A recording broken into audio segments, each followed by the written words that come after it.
Bueno, buenas noches. Mucho gusto, un placer estar acá con ustedes. Ante todo los felicito por la voluntad, la constancia de un viernes entre las 7 y las 9 de la noche, estar acá para escuchar hablar de derecho. Realmente, la verdad, es admirable, los felicito. Vamos a tratar, espero hacer honor al esfuerzo que ustedes están haciendo hoy.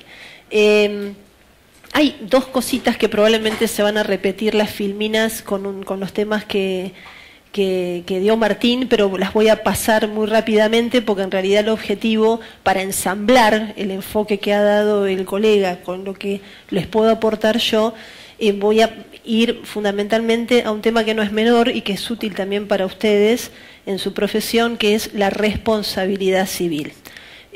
Martín les comentó que yo soy docente en Derecho de las Obligaciones, que es una materia en la Facultad de Derecho, que es Civil 2, que se divide básicamente en dos partes, el Derecho de las Obligaciones y el Derecho de Daños, donde está la parte de responsabilidad civil que se ve en ese momento de la carrera y después a ese nivel no se vuelve a ver. Por eso voy a enfocar respecto a este tema. Ven acá que yo les puse en la primer filmina nociones generales, terminología, y hay tres términos que han ido evolucionando en realidad a lo largo de la historia. ¿Por qué? Porque se pasaba de hablar de responsabilidad civil a reparación de daños y a derecho de daños. Esto que parece tal vez no se encuentra una diferencia importante. En realidad, cuando uno empieza a desgranar, tiene sutilezas, pero que son importantes porque tienden a explicar la evolución de lo que se ha entendido por responsabilidad. La historia de la responsabilidad en el derecho comparado, en realidad fundamentalmente nace de una realidad fáctica que era la siguiente. Había una persona que resultaba víctima por determinada situación y sufría un perjuicio. Generalmente este perjuicio en una primera etapa se manifestaba en el cuerpo de la persona, o un elemento que se caía sobre esa persona y lo lastimaba, después con el transcurso desde tiempos inmemoriales, desde, no sé, los egipcios que al construir se caía un gran trozo de piedra y lo mataba, ahí teníamos un típico caso donde había una víctima, indudablemente, hasta donde empieza a haber una evolución importante a nivel jurídico, que es con la revolución industrial, donde ya ahí lo que tenemos es, por ejemplo, una persona que sufre un daño a raíz de un accionar que no es producto de, diríamos, la labor directa de otro sujeto, de otra persona física. ¿Esto qué incidencia tuvo? Esto tuvo como primera incidencia que, en primer lugar, se hablaba de, como les digo, esta idea de que si había una víctima, necesariamente existía otra persona física que la había causado y que era responsable por ese perjuicio. Esta primera idea, en un tiempo, generaba soluciones, pero las soluciones que implicaban que la víctima tenía que demostrar que había existido ese autor de ese perjuicio. Esa gran demostración, que es lo que nosotros llamamos la prueba de la culpa o de la autoría, en la época de 1700, donde comienza a darse los grandes movimientos de evolución del hombre en materia industrial, ya no se empieza a dar con esa claridad. ¿Por qué? Porque un sujeto al que le explota una primer caldera no puede demostrar con facilidad que existió una culpa de alguien en no mantener esa máquina o esa caldera. Y es ahí donde el derecho empieza a decir, esto es diabólico para una víctima, poder demostrar que esto ocurrió porque alguien obró con culpa, porque en realidad ese sujeto físico tal vez no estaba. Y es donde se empieza a hablar ya no de esta autoría, sino de la idea, y de traspolar la idea de que en vez de hablar del derecho buscando la autoría, se habla de proteger a la víctima del daño. Y para proteger a la víctima del daño se comienza a cambiar la mirada y a sostener que en realidad cuando se producen situaciones así, ya no es suficiente con poder acreditar o demostrar que esto se produjo por culpa de un sujeto autor. y comienzan a elaborarse ideas que pasan, y después voy a ir a esto fundamentalmente porque es importante para ustedes, se pasa de desarrollar un concepto que es de responsabilidad subjetiva a la responsabilidad objetiva. Vamos a dejar eso en un pequeño paréntesis, pero después yo voy a volver sobre eso, porque es muy importante en lo que tiene que ver con las responsabilidades profesionales, y en particular a la responsabilidad de los arquitectos y otros profesionales de la construcción. Vamos a dejarlo ahí, pero creo que por lo menos es lo que me parece que yo les puedo aportar como lo más útil en esta exposición. Hoy, Martín les planteó en detalle las características que tiene el Código Civil y Comercial. Este Código Civil y Comercial que tuvo un desarrollo importante con una serie importante de integrantes, en las tres autoridades máximas de la comisión redactora, como decía Martín, los tres jueces de la más alta magistratura, con lo cual tiene una impronta con mucha mirada desde la labor del juez. Intervinieron además del doctor Lorenzetti, de Aida Kemmelmacher, de Carlucci, de la doctora Hayton de Nolasco, 100 juristas de nombre. Tuvieron en realidad, entre varias cuestiones que le dieron nota a este Código Civil, en lo que tiene que ver con responsabilidad civil, el análisis de tres funciones. Y acá me interesa detenerme un segundito. Como les dije recién, hasta el primer momento siempre se hablaba de una función resarcitoria, o sea, el antiguo derecho de daños, o sea, resarcir el daño. ¿Cuándo se resarce el daño? Necesitamos la premisa de que se tiene que haber producido el perjuicio. Esto es lo que conocimos siempre como el daño tradicional, la función resarcitoria, que se trasluce en la vida cotidiana en la típica demanda por daños y perjuicios, que si prospera, después termina con una sentencia judicial que condena al responsable a resarcir una determinada suma de dinero con más intereses, costos y costas, ¿verdad? Esto es lo que todos conocemos tradicionalmente. Esta es la función que en nuestro Código Civil y Comercial se mantiene como la función resarcitoria. Y así está definida en el Código Civil y Comercial.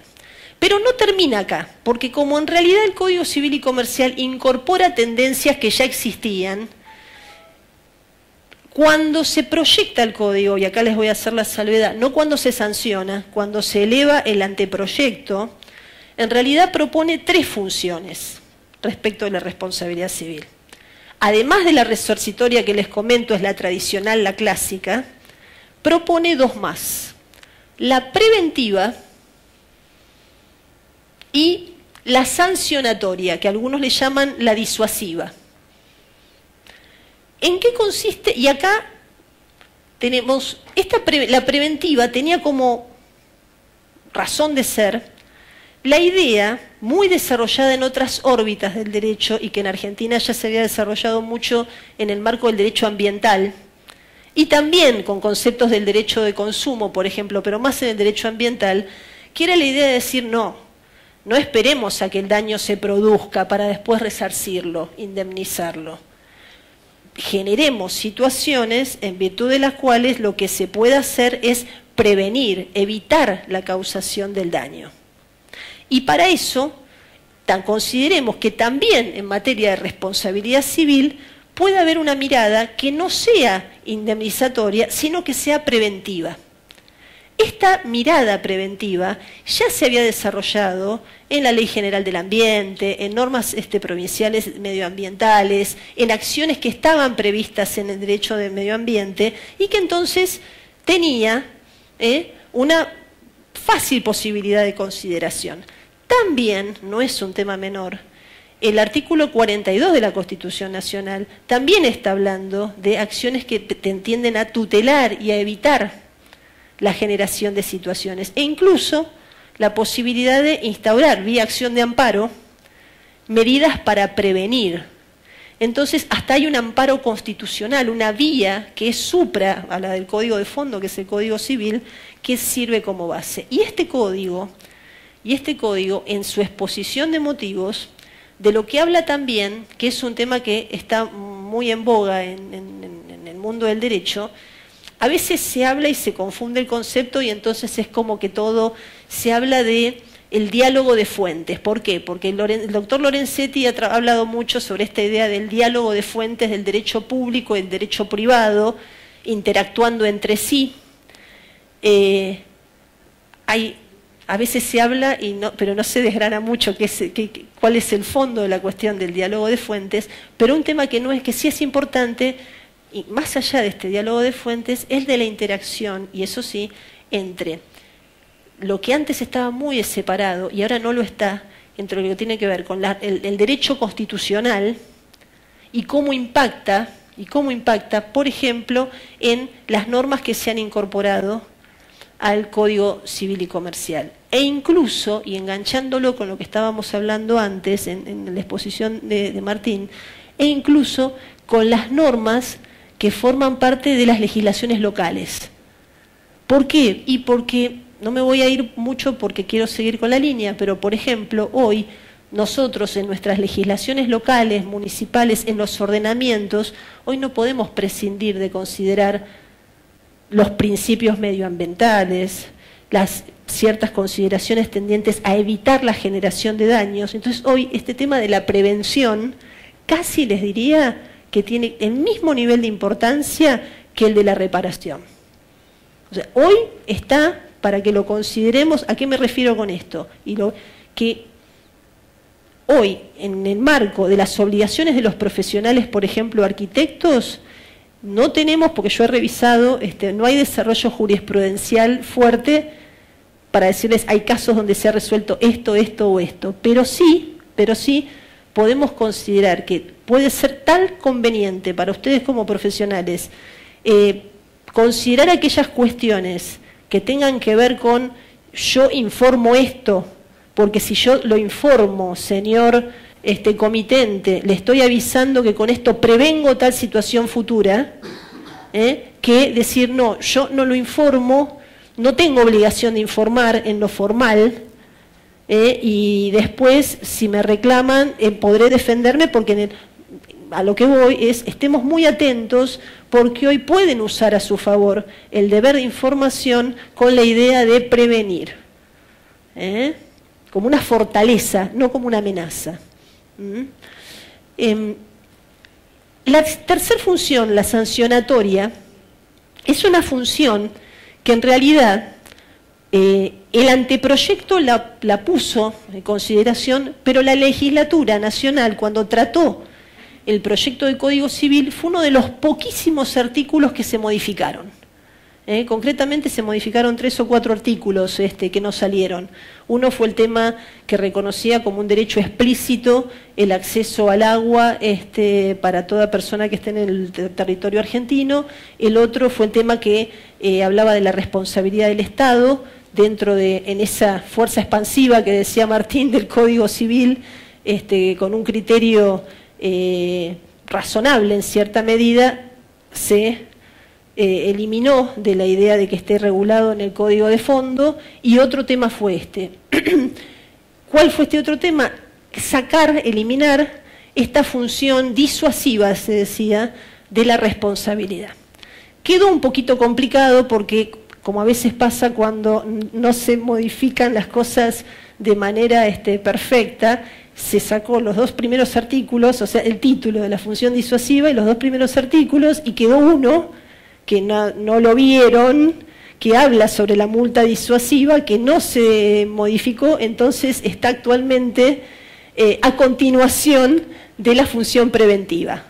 Veremos cómo después los jueces interpretan si alguien plantea esta función sancionatoria o punitiva. Esta es una figura que muy interesante, es una figura muy interesante que viene del derecho anglosajón, que es lo que se le viene de la idea, no tan exacta, pero es así, de lo que se conoce como el daño punitivo o multa punitiva.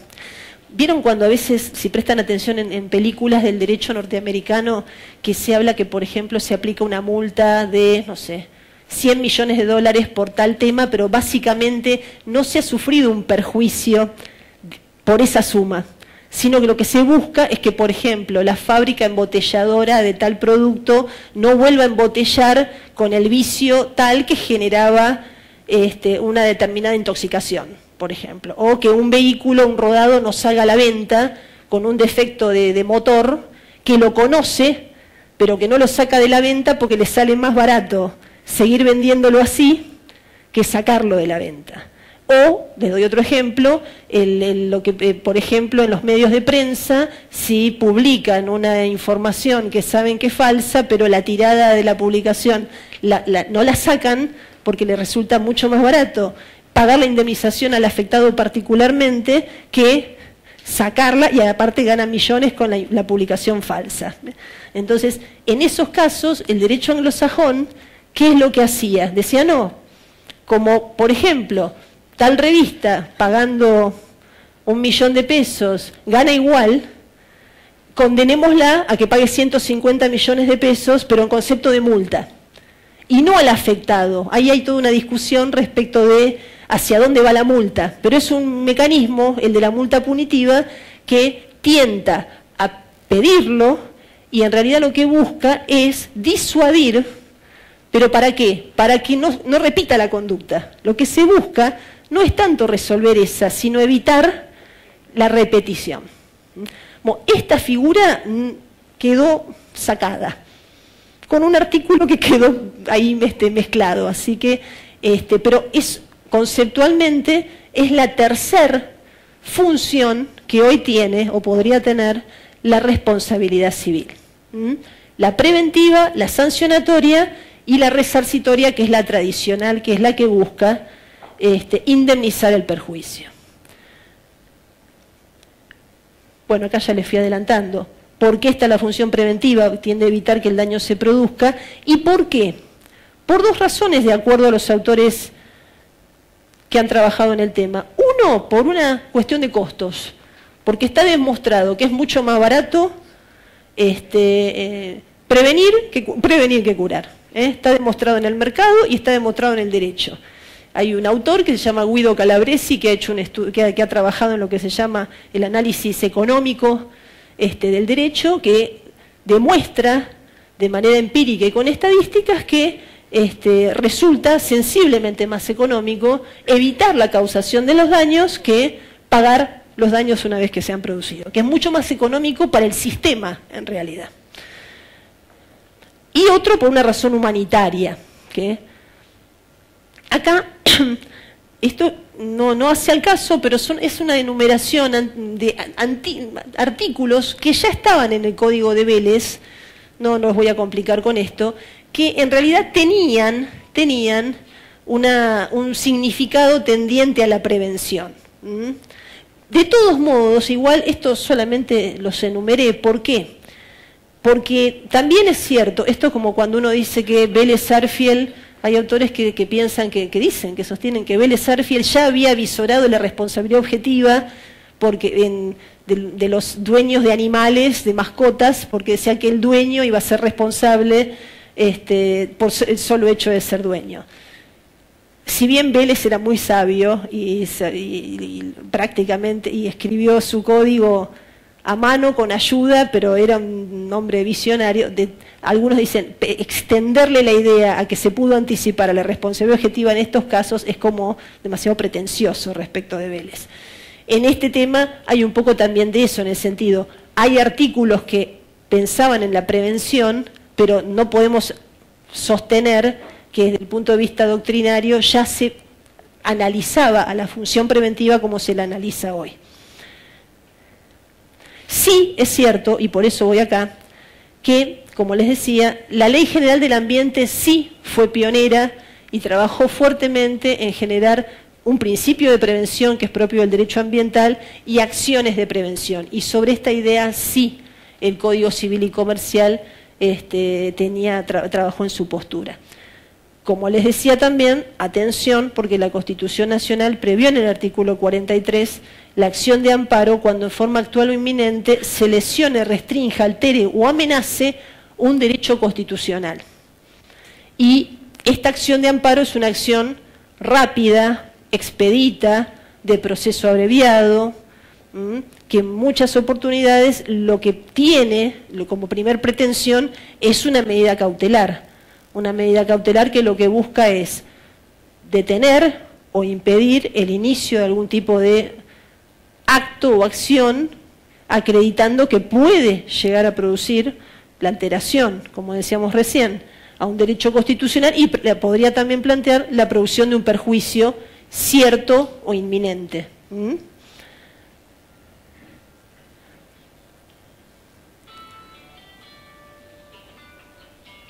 Este deber de prevención hoy está previsto, hoy es ley, en los artículos 1710 a 1713 del Código Civil y Comercial. Concretamente, el 1710, me interesa planteárselos porque se puede dar el tema y podría llegar a tener alguna situación a considerar en el marco de una obra en curso, lo cual es importante tener en cuenta. 1710, toda persona tiene el deber, en cuanto de ella dependa, de evitar causar un daño no justificado. ¿Por qué dice no justificado? Porque está pensando en las causales de justificación. Obviamente si está justificado, no lo evita. Adoptar de buena fe y conforme a las circunstancias las medidas razonables para evitar que se produzca un daño o disminuir su magnitud. Si tales medidas evitan o disminuyen la magnitud de un daño del cual un tercero sería responsable, tiene derecho a que éste le reembolse el valor de los gastos en que incurrió, conforme a las reglas del enriquecimiento sin causa. Y tercero, no agravar el daño si ya se produjo.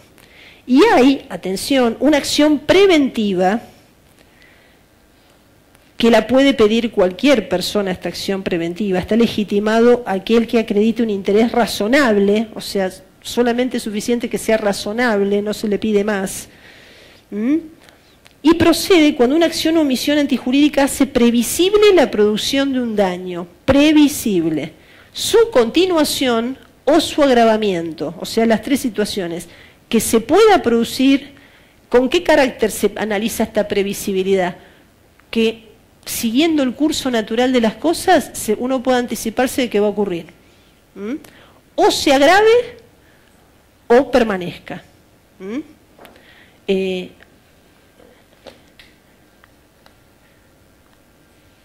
Ahora bien, me voy a la responsabilidad clásica, la que conocemos desde siempre, la de resarcir. Esta responsabilidad, ¿por qué existe? ¿A qué apunta? Está fundada en dos principios. Uno, en la violación del deber de no dañar, que es el que daba lugar, siempre dio lugar a lo que se conocía como la responsabilidad extracontractual, en realidad. Porque ¿en qué se basa? En el deber de no dañar al otro. Si yo lo daño y no hay un contrato que me sirva de fuente, seguramente en ese daño he incurrido previamente en una de dos situaciones: un delito o un cuasidelito. No del derecho penal, atención, sino del derecho civil. O si no, en el incumplimiento de una obligación. En este caso sería en la frustración o el incumplimiento de un contrato. Hoy este tema está un poco desdibujado, aunque no del todo. ¿Por qué?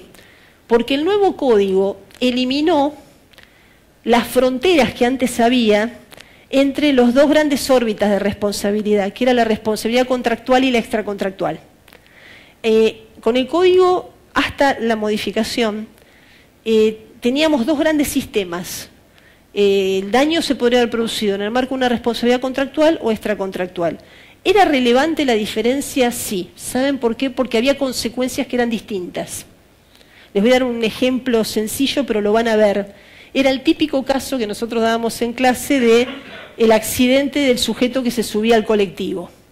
El que llegaba a tener el boleto tenía el contrato constituido. El que se había subido y quedaba ahí y se caía en los 2 segundos, ese se discutía que no era contractual, era extracontractual.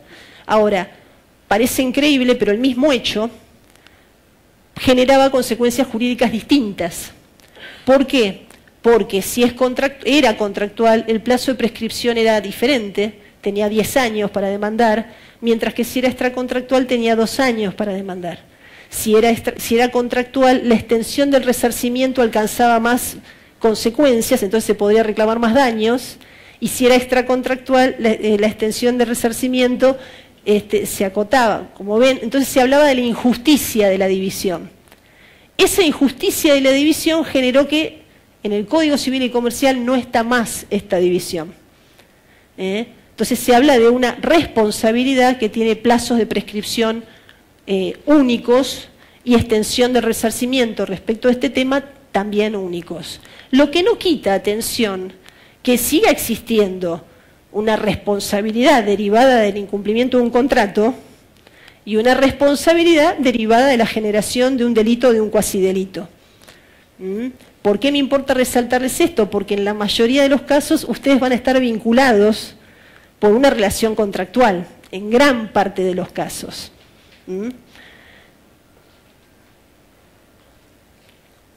Presupuestos de la responsabilidad. Bueno, esto es muy para mencionarlo nada más, pero antijuridicidad, daño, la relación de causalidad y el factor de atribución. El daño ya lo tenemos conocido, es el perjuicio, el menoscabo, que se materializa o se grafica en una ponderación económica, pero no siempre está respondiendo a un daño que en lo económico. Lo económico es la manera de resarcirlo, la manera de satisfacerlo, pero el perjuicio, en realidad vamos a tener las dos variantes, el patrimonial y el extrapatrimonial. La antijuridicidad, que hoy prácticamente ha tenido una modificación en el Código Civil, y hoy la antijuridicidad ya no está identificada como era antes con el incumplimiento diríamos, la transgresión normativa. Hoy la antijuridicidad ha quedado subsumida o identificada con el daño. El Código ahora lo ha redefinido, dijo, antijurídico es el daño no justificado. Con lo cual, si el daño se produjo, ya se presume que es antijurídico. Tema que no es menor. La relación de causalidad es ese puente, ese nexo que vincula al hecho, que va a ser este incumplimiento, por ejemplo, con el daño. En nuestro caso sería, por ejemplo, la violación del contrato con la frustración del contrato, por ejemplo, y el perjuicio que deriva del contrato. Ese puente se tiene que dar. ¿Cuándo se advierte que se corta ese puente? Por ejemplo, cuando se produce el caso fortuito. El caso fortuito es la gran eximente de responsabilidad. ¿Por qué? Porque rompe ese nexo que está vinculando al evento con el perjuicio.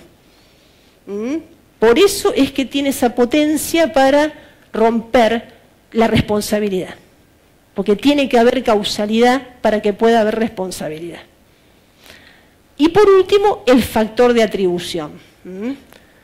Ahora bien, ¿esto para qué nos sirve? Si es que nos sirve. Nos sirve para analizar un tipo de responsabilidad más fina. A nosotros lo que nos interesa ver acá es qué ocurre con la responsabilidad del profesional.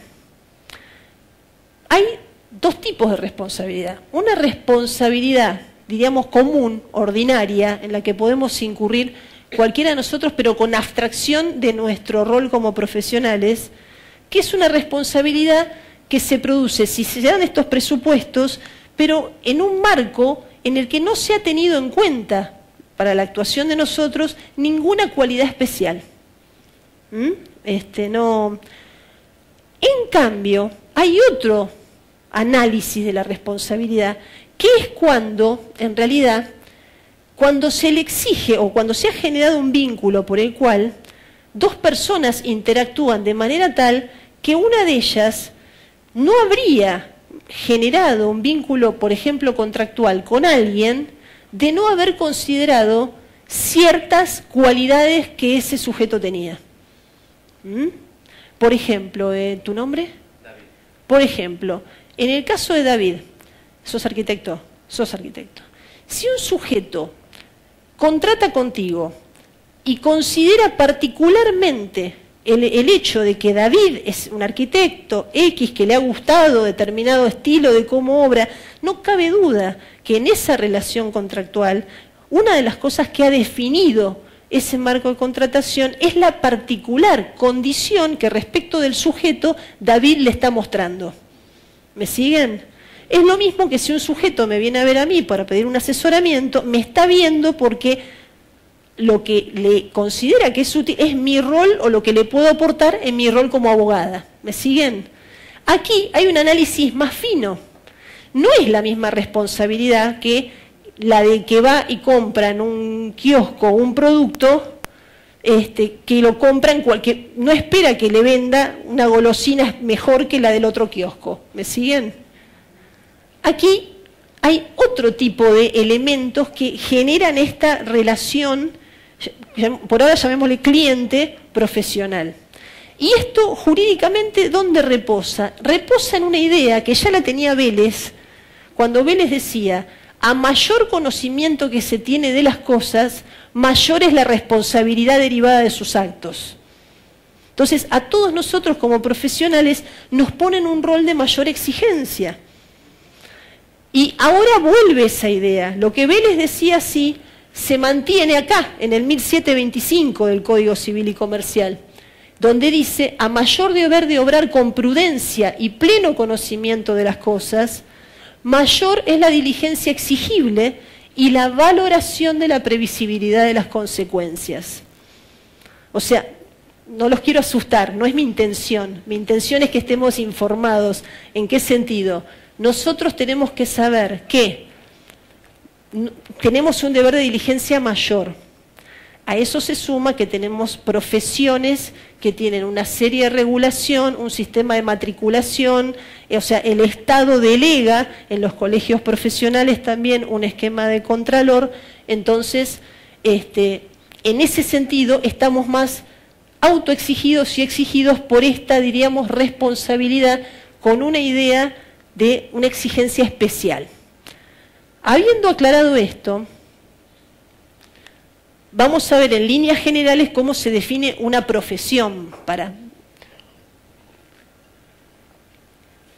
entendiendo esta como la actividad desarrollada en forma habitual, con autonomía técnica, que cuenta con reglamentación, requiere habilitación previa y se la presume onerosa, que puede estar sujeta a colegiación, ¿no?, y sometida a normas de ética y potestades disciplinarias.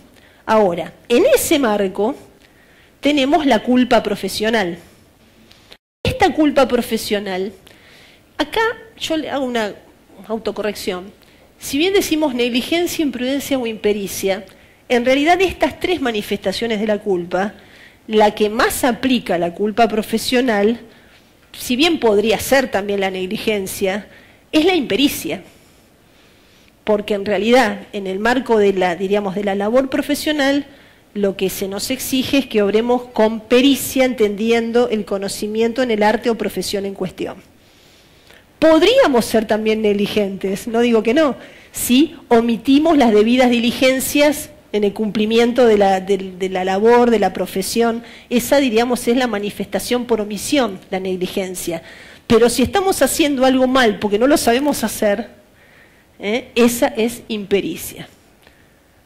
Imprudencia sería que no nos importa nada y vamos para adelante, pero creo que es la que menos se da en el ámbito de la culpa profesional. Lo de San Paoli y claro, podríamos entenderla como impericia. Habría que pelearle la rescisión contractual, a ver cómo podemos hacer.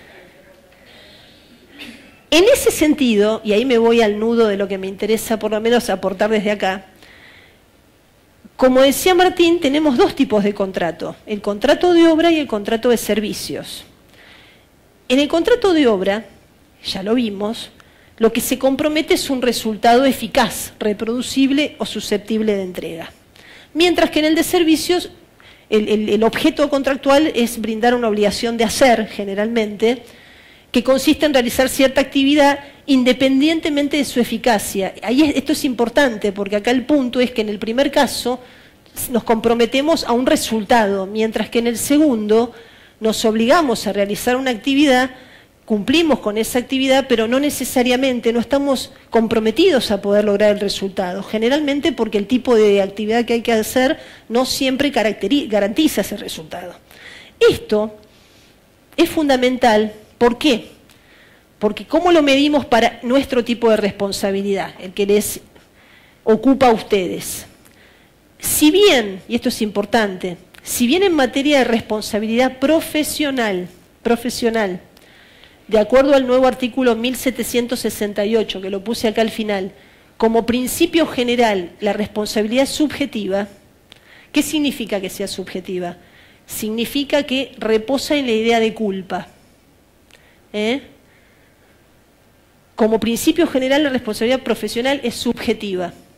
Por eso los médicos, los abogados, sobre todo los médicos, se ponen muy nerviosos cuando les hablan de otro tipo de responsabilidad y se han escrito muchos libros en relación a la idea y a la conclusión de que la responsabilidad médica es esencialmente subjetiva. Ahora vamos a ver en qué implica.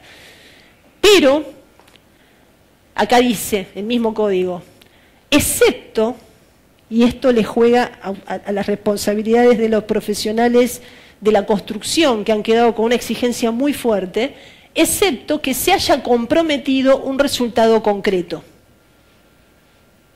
Aquí, entonces, ¿qué tenemos? Como principio general, la responsabilidad profesional, esta responsabilidad afinada, es subjetiva, salvo que se comprometa un resultado concreto. Y esa es la postura que en los pocos precedentes judiciales ha habido respecto al tema de profesionales de la construcción, donde se dice, se realiza una obra, por ejemplo, para que tenga larga duración.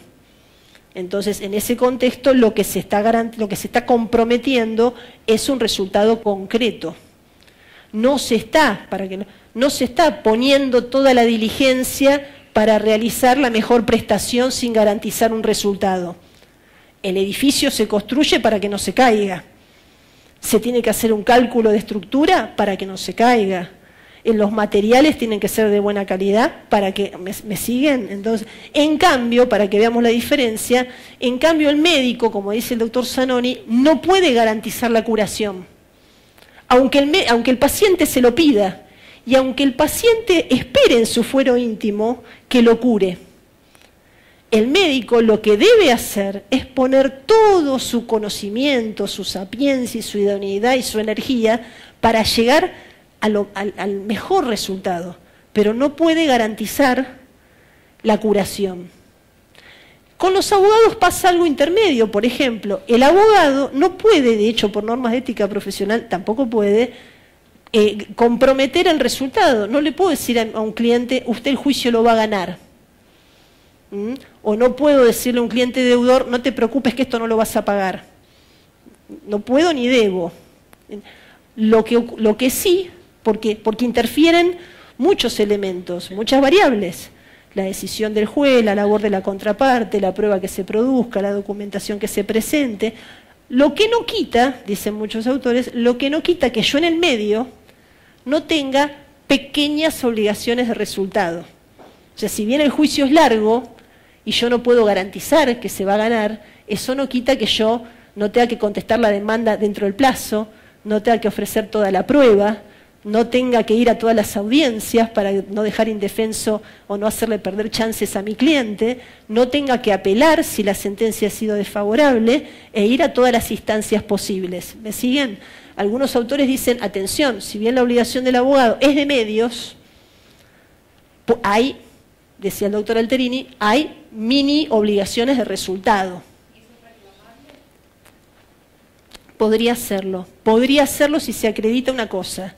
Si se acredita que con motivo de no cumplir se ha perdido la chance. que es un tema difícil de demostrar, muy difícil. ¿Por qué? Porque la chance es un juicio de probabilidad. Es difícil, es difícil. Lo que no es inviable no lo es. No, perdón, es viable plantearlo. Es viable plantearlo.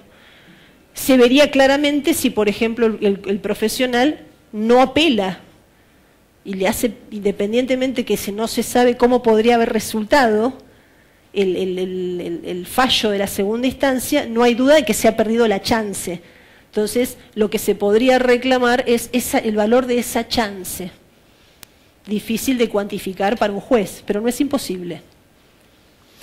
¿Para qué hago toda esta aclaración y esta distinción, por ejemplo, entre lo que es la responsabilidad médica, la del abogado? Por una cuestión, porque es fundamental conocer la diferencia entre la responsabilidad subjetiva y objetiva, que va de la mano con las obligaciones de medios y de resultado. Y creo que ese es el eje de mi exposición. Les decía, en principio es subjetiva por el código, salvo que se haya comprometido un resultado concreto. Y después nos dice en 1723, cuando de lo convenido por las partes surge que el deudor debe obtener un resultado determinado, su responsabilidad es objetiva, o sea, reafirma esta idea. ¿Qué implica esto? Esto implica algo que creo que no lo puse acá, implica algo esencial. Cuando la responsabilidad es subjetiva, aplica la idea de la culpa. Entonces, cuando es subjetiva, ¿por qué se atribuye responsabilidad? Porque se considera que el profesional obró con culpa. En consecuencia, ese profesional, ¿cómo se puede defender? O sea, ¿cómo se puede liberar de responsabilidad? La manera que tiene para liberarse de responsabilidad es demostrando que de su parte no hubo culpa. ¿Qué significa esto? La manera que tiene de liberarse de responsabilidad es demostrando que obró con la debida diligencia. Sí, desde ya. Desde ya. Ahora vamos a ir a eso. O la culpa de un tercero, por quien no tenga que responder. Pero ¿qué pasa? Cuando la responsabilidad, por eso ¿qué ocurre? En la responsabilidad médica, como es esencialmente subjetiva, al profesional médico, en principio le es suficiente con demostrar que obró con la debida diligencia, que el quirófano estaba séptico, que realizó todas las acciones que tenía que realizar, toda una serie de... Esto no quita tensiones, no los quiero con la responsabilidad del establecimiento médico, que ahí la cuestión cambia, puede cambiar. Pero ¿cómo sigue esto? Cuando la responsabilidad, y acá nos interesa estar atentos, cuando la responsabilidad es objetiva, o sea, la otra situación, acá voy a ser muy categórica, cuando la responsabilidad es objetiva, si hubo culpa o no culpa del profesional, casi que les diría que es irrelevante. No importa, en principio. ¿Y esto en qué nos afecta? Esto nos afecta en qué? Cuando la responsabilidad es objetiva, lo que hay es una suerte de presunción de causalidad. O sea, se presume que el perjuicio se produjo por la culpa profesional. Entonces, ¿quién tiene que dar vuelta esa presunción? El profesional. ¿Y cómo la puede dar vuelta esa? ¿Cómo?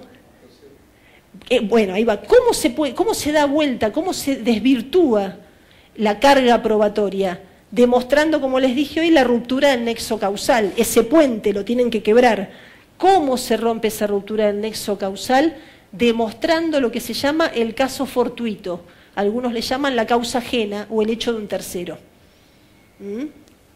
O sea, en realidad no es para preocupar, es para tenerlo claro que la manera en la que el profesional, cuando tiene una responsabilidad objetiva, más exigente en realidad porque se compromete un resultado, es romper a través del caso fortuito, de la fuerza mayor, que en derecho es lo mismo, la causa ajena, o sea, no es suficiente con decir yo hice todo bien. El yo hice todo bien es decir, obré sin culpa. Bueno, no alcanza, hay que un plus más. Ese plus más es con la causa ajena, con el caso fortuito.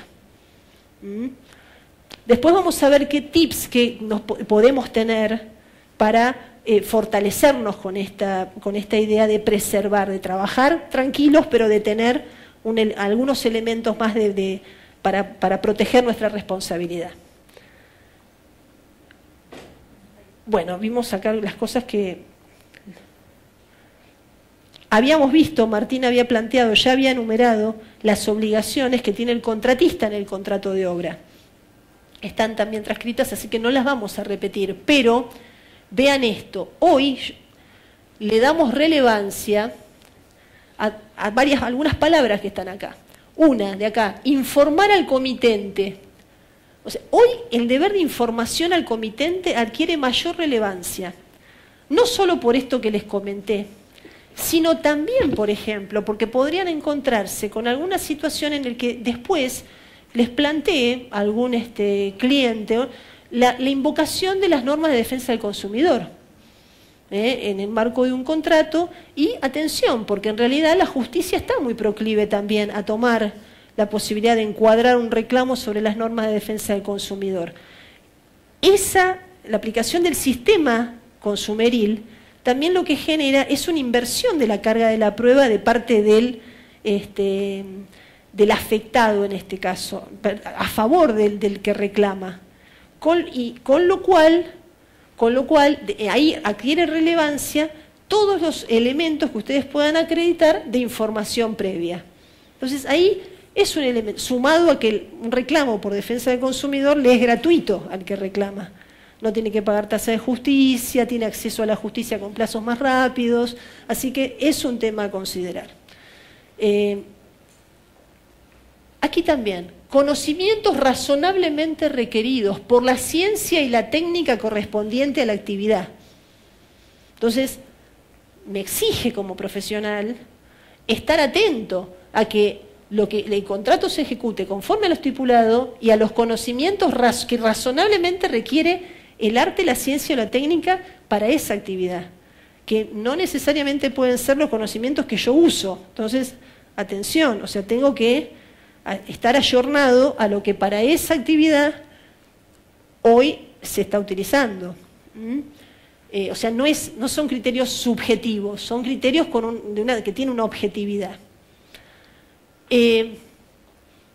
Bueno, esto lo explicó Martín, no lo voy a repetir para no ser pesada, pero este punto, si hacemos los dos hincapié en el tema de atención con los materiales, en el sentido, una obligación de proveer los materiales adecuados y necesarios. Entonces, hoy hay una gran relevancia respecto del tema de la responsabilidad por el aceptar materiales deficientes, no advertir sobre materiales que no se ajustan a las necesidades o tolerarlos. Yo estuve leyendo para preparar la exposición unos artículos muy bien escritos y muy interesantes de un colega, el doctor, ya les digo, Bertone, sí, Sergio Bertone, que es abogado y arquitecto, así que donde habemos, y esa combinación también es letal, entonces donde en realidad hace todo un análisis que me resulta muy interesante, pero que me parece que desde el punto de vista práctico hay un aspecto que quiero resaltar por lo siguiente. El tema de los materiales, o sea, independientemente, porque lo que hace un análisis muy crítico, y creo que como conoce muchísimo más que yo desde ya de la práctica diaria de lo que es la problemática de la vida del arquitecto en la construcción, es lo que hace un análisis crítico respecto de, atención, en una obra en la que el comitente es constructor y muchas veces es una empresa y muchas veces es un fideicomiso, él lo que dice es el poder de mando y de dirección no lo tiene el director, lo tiene el que pone el dinero y el que prácticamente emplea a los profesionales para que hagan la actividad. Esa realidad la analicé con mucha atención, me resultó muy, muy clara la explicación, pero atención, eso no indica que exculpe o excuse de alguna manera a los profesionales que están cumpliendo los roles de director de obra, representante técnico, proyectista, calculista, porque no quedan liberados. O sea, en ese sentido quería yo resaltar, en que desde lo teórico es interesantísimo, pero atención, que desde el punto de vista de un planteo judicial, no quedan liberados. ¿Es justo o no es justo? Ese es otro análisis, otra valoración. Si lo analizamos con cómo está planteada la responsabilidad profesional y cómo ha quedado en el código aquella responsabilidad de los profesionales que tienen que están dentro de un proyecto en el que se cumple, se promete un resultado, yo les debo decir que el Código Civil y Comercial lo lleva a esta tendencia, a la tendencia de la responsabilidad objetiva y de una obligación de resultados, en la cual, en la cual, por más, atención, que el poderoso en algún caso sea el comitente, diríamos, sociedad o fideicomiso, si los materiales, por ejemplo, son deficientes, y hay que pensar bien si sigo en la obra o no. ¿Me explico? O sea, porque sí. Sí. ¿Es posible que se, digamos, baje tanta responsabilidad, teniendo en cuenta que en último caso existe una repetición basada en la defensa del consumidor? O sea, contra la fábrica, contra el proveedor, contra el vendedor de esos materiales. Sí. Repetición de juicio. ¿Quién haría juicio?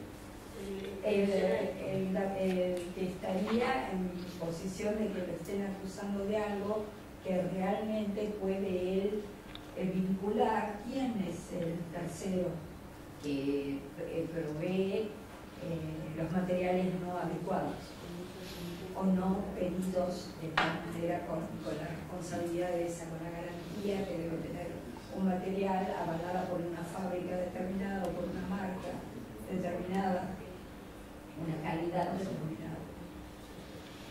Sí. O sea, que lo ayuda ahí en la defensa del consumidor. Sí. Igual yo tengo una idea un poco distinta. La ley de defensa del consumidor se le aplica a los consumidores y el profesional no es consumidor de nada. La obra, que es su Tampoco es responsabilidad. consumidor, porque es una intermediación. El consumidor es el destinatario final. Si eso lo compra una empresa o un fideicomiso, no es consumidor. No se le aplica la ley de defensa del consumidor. Se le aplica al destinatario final, al adquirente de la vivienda nueva final, no al fideicomiso, por más que sea un fideicomiso al costo, fideicomiso empresarial, fideicomiso de inmobiliario o a la empresa constructora. Se hace Colombo Sociedad Anónima para desarrollar el edificio, o Colombo Fideicomiso, creo, es una idea mía, la ley de defensa del consumidor no se aplica. Entonces, sí, en cambio se le aplicaría al adquirente final, que podría demandar a todos en una cadena de solidaridad, o al que pasaba caminando por la vereda, se le cae un balcón, demanda a todos. Y como eso va con un trámite especial, rápido y con el beneficio de gratuidad, si sale con la ametralladora y las balas son gratis, le tira a todos. Le tira al fabricante ruso, al importador argentino, al que vino en el camión, al que construyó, al que dirigió, al que prestó, al que tocó la llave. A todos. Pero el profesional, repetir contra eso es una situación compleja. Porque usted tiene que salir, poner plata, contratar el abogado. Es complicado. Encontrar la oportunidad. Es complejo. Yo no me quedaría tranquilo con eso. No te quedas tranquilo, pero sabes que tenés a quién acudir como para menguar Por eso, pero, la pero ante la duda, responsabilidad esa. libro de obra, mail, Exacto. lo que sea, WhatsApp. Me parece que el ladrillito viene un poco rayado. Exactamente. Justamente por eso, y por eso es que no le encuentro sentido a repetir lo que ya vimos con Martín del tema de ruina, vicio aparente, ya lo vimos, así que no. Pero sí, vicio aparente, vicio oculto y ruina, sí estas conclusiones, porque en realidad estas conclusiones apuntan a yo sé, y por eso en los artículos de los que hablaba el colega Bertone, habla de los usos y costumbres y del tema de no estar acostumbrados a utilizar la aceptación, utilizar las actas como elementos de la vida cotidiana. Tengamos en cuenta que, por ejemplo, hoy trabajar con un modelo de acta que no tiene que ser un acta cuasi notarial, tiene que ser una documentación simple pero clara, y que permita en un libro tipo de notas de pedido, de órdenes de servicio, podrían, tiene una fuerza muy importante después, a los efectos de dejar acreditado un mecanismo de trabajo en un proceso de obra que protege en lo jurídico a futuro de una manera fuerte, y que, sin perjuicio de que los usos y costumbres son un elemento, no olvidemos que, decía el código, usos y costumbres siempre y cuando no estuviera regulado otro tipo también de fuentes como para... Entonces no nos quedemos solamente con el uso y costumbre cuando en realidad tenemos un esquema de responsabilidad que es muy exigente respecto del profesional de la construcción. Por eso es como, en realidad como conclusiones, yo había puesto la relevancia de establecer en el contrato de obra las condiciones y circunstancias de importancia, de manera clara y completa. O sea, el contrato de obra que sea, en lo posible, nuestra Biblia a la hora de empezar con el tema de las condiciones y circunstancias que queremos dejar asentadas. Sí. Y los resultados que se aseguran, porque ¿Qué es lo que se promete? Se recibe el requerimiento del comitente, se trabaja en un plazo, se le devuelve un documento. ¿Tiene un plazo para aprobarlo o no tiene? ¿Cómo se disparan los plazos? Si es anteproyecto, lineamiento preliminar. ¿Qué resultados se asegura, digamos? Si está dentro del perfil regulatorio de lo que se va a presentar, el plano, o si excede el perfil regulatorio, hay que buscar una excepción, compensación, o lo que ande ahí dando vueltas por fuera de lo que clarito está.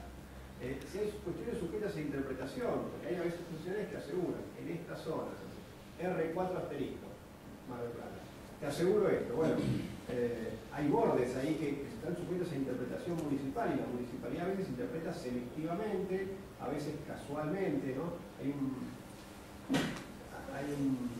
urbanista europeo que habla de la lotería de planeamiento, ¿no? Y lo asemeja usando la lotería de Borges. La lotería de Borges diciendo, a uno puede salir millonario y otro puede salir sin nada, y a veces es hasta casual, no solo es selectivo, sino a veces es casual. Entonces, el contrato tiene que estar hecho, creo, de manera previsible, diciendo bien qué uno puede asegurar y qué no puede asegurar. Y si se tira un poquitito más, sin saber si hay agua o no en la pileta, o si la van a llegar a llenar en el momento en que va, bueno, tener en cuenta que eso puede tener responsabilidad, ¿no? Exactamente, exactamente. Además, establecer a través, como decíamos, de documentos escritos, yo puse preferentemente actas, o sea, porque veo que a veces hay como cierta, no reticencia, pero les parece como que el acta es un elemento demasiado formal, demasiado solemne, y en realidad no necesariamente, o sea, pero sí que sea, porque siempre yo les digo a los alumnos en clase, no solo en mejor caso no es el que mejor se esgrime, sino el que mejor se prueba. Y entonces lo que tenemos que pensar, y no es es pensar con la idea de que lo que yo tengo pactado lo puedo probar. Y lo que tuve el curso de ejecución de obra, el desarrollo, también lo puedo probar. ¿Cómo lo puedo probar? Con elementos documentales propios de la vida cotidiana. Obviamente no le voy a llevar, no vamos a estar firmando un acta de escribano cada vez que hacemos porque no lo permiten los costos y porque no es esa la dinámica, no es esa. Pero sí trabajar con un esquema en el cual nos acostumbremos. Yo trabajo mucho con ingenieros y algunos le tienen bastante terror a la idea de escribir, pero hay que amigarse con esta idea y si no consultar, pero hacerlo. No quedarse solamente en el uso y costumbre de que se acepta sin reservas y no se firmó nada, porque el se acepta sin reservas y no se firmó nada, después si transcurre el tiempo y no y ha surgido algún elemento, queda dentro de la garantía, porque no quedó la prueba de que se aceptó sin reservas. Entonces, no es un tema menor. Bien, preferentemente cuando hay recepción provisoria, la definitiva, en caso de existir regulaciones específicas entre la contratista y otros actores de la obra, como había planteado Juan Martín, por ejemplo, si hubiese contratos conexos, que hubiese proyectista, calculista, preferentemente también establecer las mismas mediante documento escrito conformado por ambas partes, que podría ser un contrato adicional, un contrato conexo y demás. La obra, como vimos, se considera aceptada cuando el acreedor la recibe, el receptor la recibe sin reservas. Tener presente, esto lo dijo Martín, yo lo resalto, porque esto a veces se incurre en muchísimas profesiones, ¿no? Se incurre en la idea de que lo que se escribió es así y es palabra sagrada, y en realidad, atención, aquellas cláusulas limitativas de responsabilidad que están previstas, aun cuando estén firmadas por todas las partes sabidas y por haber, son cláusulas no permitidas, vedadas, y el efecto que tienen es que se tienen por no escritas, o sea, son nulas. Entonces, es como, no sé, en caso de habiendo ascensor, habiendo escalera, habiendo en las cocheras, nadie se responsabiliza por el robo en el auto. No, señores, esto no se tiene, es nulo, se tiene por no escrito. De la misma manera, si firmamos un contrato cuyas cláusulas dispensativas de responsabilidad o limitatorias está planteada de manera muy, muy contundente, no sirve. Es nula y no tiene valor legal. La idea, en mi caso, era, bueno, compartir, completar lo que había planteado Juan Martín, apuntado a la responsabilidad. Esta idea de la diferencia entre responsabilidad subjetiva, responsabilidad objetiva, y fundamentalmente, cuando la responsabilidad es objetiva, que es el gran supuesto que nos aplicaría, ¿cómo nos liberamos de responsabilidad? Nos liberamos con el caso fortuito o, diríamos, la causa ajena. No alcanza con demostrar mi diligencia. Bueno, espero haberles sido. ¿Sí? Esto de los tips que en un momento dijiste, bueno, nosotros estamos trabajando en una de las comisiones acá del colegio y estamos trabajando sobre un libro de obra, tratando como de que sirva como una herramienta precisamente para todas estas cosas que ustedes estuvieron explicando. Además de eso, se nos acabó, porque el tema del contrato, nosotros como arquitectos es como que nunca sabemos qué poner, qué sacar. O sea, tenemos como un formato de contrato bastante antiguo, como ustedes ya saben, y es como que no tenemos muchas herramientas. Aparte no nos podemos poner a hablar de lo que no sabemos, ¿no es cierto? Pero por eso vos dijiste, yo les voy a dar algunos tips, y por eso quería saber. Y, por ejemplo, un tips fundamental, o sea, en la medida de lo posible, trabajar con el esquema. Lógicamente, esto tómenlo con lo que es la dinámica de cada proceso de obra, ¿no? Que no todas son iguales, no todos tienen los mismos tiempos, pero sí trabajar, dale Juan Martín también con el tema de modelos de nota de pedido, orden de servicio, o sea, que haya y que o sea, que exista una mecánica de que se da esa suerte de comunicación, que tiene oficialidad, pero una comunicación que genera y donde surgen también los cumplimientos y los tiempos de entrega, porque eso también va a servir cuando después hay demoras, o mejor dicho, los tiempos, cuando la obra no se termina en el plazo previsto, bueno, habrá días que están justificados y días que no. Y esto va a tener que ver, o sea, tener previsto, tener de alguna manera asentado también aquellos días que han sido improductivos por lluvia, etcétera. O sea, ese es un tips, por ejemplo. El otro tip, el tema de la recepción. El tema de la recepción el año pasado creo que fuimos a Pinamar a un encuentro con ingenieros, con mi marido, y ahí nos encontramos con que en distintas entregas, nos contaban los profesionales ingenieros que distintas entregas de distintos trabajos, por ejemplo, de una obra eléctrica, que es nos decían 2 o 3 ingenieros, nosotros no estamos acostumbrados a que el cliente nos haga la recepción. Y después tal vez pasó un año y pico y nos hace un reclamo o un planteo del tema de... Entonces, ese es un tema también donde es como que hay una, no resistencia, pero hay una falta de habitualidad con la idea de generar un mini modelo, lo más... Es verdad, en algunos casos tal vez tiene que ser lo más sencillo posible para no asustar, ¿verdad? Estoy pensando en dos pensadores españoles. El primero es Unamuno, que dice clásico es lo bueno que perdura, ¿no? Bueno, hay cosas clásicas que por la modernidad se dejan de usar. El libro de obra, ¿no? Una nota de pedido, una orden de servicio, una pequeña comunicación, cuando hay trabajadores que no, digamos, por contratos separados, los trabajadores los ponen comitente y vienen, y a veces hay mucha obra, entonces baja la calidad de lo que están trabajando, a veces no. No está de más establecer un librito, poner como anexo se llevará, hacer algún papelito. Eso es uno. La segunda es Baltasar Gracián. La queja trae descrédito. Bueno, tampoco hay que ser tan hincha para quejarse todo el tiempo. ¿No? Hay maneras de documentar las vivencias de la obra que no tiene por qué ser por actas hoy. Hoy con los teléfonos, la foto, los emails, los WhatsApp, bueno, queda ahí un elemento, un conjunto de elementos probatorios que pueden ser buenos. Por ahí para entregárselos en la cara, o por ahí si hay un problema posterior. Mirá, en el libro de obra hay un viejo arquitecto ya muerto, Mario Roberto Álvarez, en la industria lo conocían el loco del martillo bolita, porque el tipo iba a dirigir la obra, a controlar la obra con un martillo bolita en la mano, y cuando veía algo que estaba mal, lo rompía. Y después escribía, claro, lo rompía porque estaba mal, arreglo.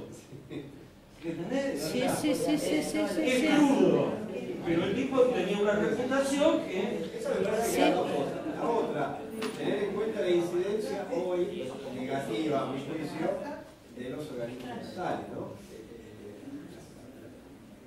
Eso, las demoras, los trámites burocráticos, los trámites preventivos, la aprobación de obras, esa es una cuestión, ¿no? Hay otra frase, esta es, cuando se hace las privatizaciones se hablaba mucho de la huida del derecho administrativo. Bueno, cuando puedan, huyan de la municipalidad, por lo cual tratan de conseguir el final de obra, ¿no? Eso es una cuestión para... Esa es otra cuestión. ¿no? Bueno, es complejo, sí. es complicado, por la caja, el desligamiento, los aportes, pero bueno, cuando puedan, traten de salirse. Si no pueden, traten de salirse en forma privatizada. ¿Y los 10 años siguen siendo los de siempre? Sí. Vos sabés que lo que vos planteás... Si no tenés la recepción, los 10 años, ¿cuándo empieza? No, exacto. Ya lo sé, De hecho, me investigué también para cuando veo el tema del balcón de Pinamar, me encuentro con que no tenía el final de obra. Y habían transcurrido 12 años o 13 años en definitiva.